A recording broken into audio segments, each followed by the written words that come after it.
Yakap na mahigpit showbiz industry nagluksa sa hiwalayang Kathniel.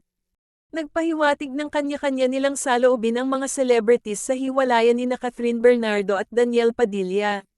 Huwebes nang kumpirmahin ni Kath sa Instagram ang balitang hiwalayan matapos ang 11 taong relasyon, bagay na sinundan naman ang tugon ni DJ sa issue. I think the most painful part is realizing a person was just meant to pass through one's life. Never to stay, wika ng aktres na si Bella Padilla sa ex kagabi. Or us who watched them grow up together, acceptance and kindness in everything we say or do. Dama naman daw ng radio personality ang bawat salita sa pasabog ni Catherine kagabi at nakiusap sa publikong bigyan ng space ang dalawa sa gitna ng pinagdaraanan.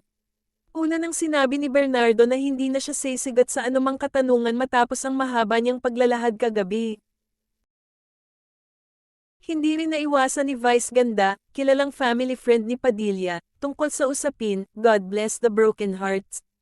#Kathniel. Yakap na mahigpit, reply pa ni Vice sa IG post ni Kath. Tita baby is sad. Pero ganun talaga, sabi naman ni John Lapus, na kilalang gumanap bilang Tita Baby sa 2013 movie ni Kathniel na Must Be Love.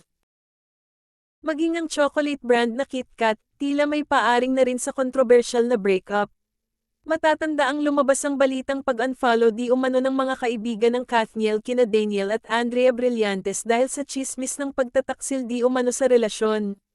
Itinanggi ni Robbie Domingo at Cathy Garcia Molina na ginawa nila ito. Wala pa ring pahayag si Andrea sa kanyang social media tungkol sa issue hanggang ngayon.